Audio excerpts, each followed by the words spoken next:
কোন রকমে বিশ্বাস করতে পারতেছি না যে আমরা ভালো আছি, নিরাপদ স্থানে আছি, শুধুমাত্র তাদের ভুয়া নিউজের কারণে। তাদের আমাদের পরিবারগুলোকে তারা এমন মানসিক চাপের ভিতরে রাখছে, প্রতিটা মুহূর্ত আমাদের পরিবারগুলা মানসিক ফেরা নিয়ে বাঁচিয়ে আছে, টেনশন নিয়ে। আমাদের বাংলাদেশে এমন এমন সাংবাদিক আছে,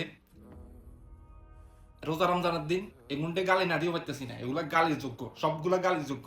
এই নটির ফলারা ইরান আর ইসরায়েলের যে যুদ্ধটা লাগছে, ইরান আমেরিকান ঘাঁটিগুলাতে মধ্য ফ্রান্সে যেসব দেশগুলাতে, কাতার সহ যেসব আরব কান্ট্রি আছে যেগুলাতে আমেরিকান ঘাঁটি আছে, এগুলাতে হামলা করতে আছে ইরান, মিসাইল হামলা করতে আছে।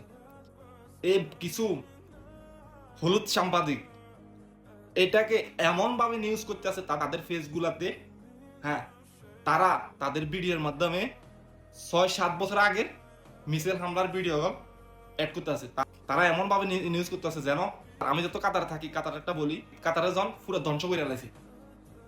হ্যাঁ, তাদের এই ভুয়া নিউজগুলা দেখা অন্যদিকে আমরা আমাদের পরিবারকে, আমরা প্রত্যেকটা প্রবাসী আমাদের পরিবারটাকে আমরা কোন রকমে আমরা বুঝাতে পারতেছি না আমরা আলহামদুলিল্লাহ ভালো আছি, নিরাপদে আছি।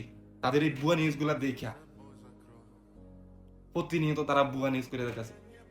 কিছুক্ষণ পরে দেশ থেকে আব্বু কল দেয়, কিছুক্ষণ পরে আম্মু কল দেয়, কিছুক্ষণ পরে ভাই বোন কল দেয়, কিছুক্ষণ পরে আত্মীয় স্বজন কল দেয়। মানে তাদেরকে কোন রকমে বিশ্বাস করতে পারতেছি না যে আমরা ভালো আছি, নিরাপদ স্থানে আছি, শুধুমাত্র তাদের ভুয়া নিউজের কারণে। তাদের আমাদের পরিবারগুলোকে তারা এমন মানসিক চাপের ভিতরে রাখছে, প্রতিটা মুহূর্ত আমাদের পরিবারগুলা মানসিক ফেরা নিয়ে বাঁচিয়ে আছে, টেনশন নিয়ে বাঁচিয়ে আছে, তাদের একমাত্র ভুয়া নিউজের কারণে, নোটিফিকেশনের কারণে।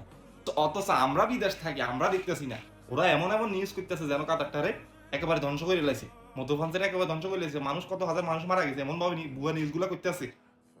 যখন তাদের ভুয়া নিউজগুলা দেখি আমরা, যদি তাদেরকে সামনে পাইতাম যেগুলা নিউজ করছি, টোড়ার আছে হ্যাঁ দি নতুন কলাগুন্ডে দুনিয়া থেকে বিদায় করে দিতাম। এত মেজাজ গরম হয়। আমি বাংলাদেশ সরকারকে বলতে চাই, এসব ভুয়া সাংবাদিক, হলুদ সাংবাদিক গুলাকে অতি দ্রুত আইনের আওতায় আনেন।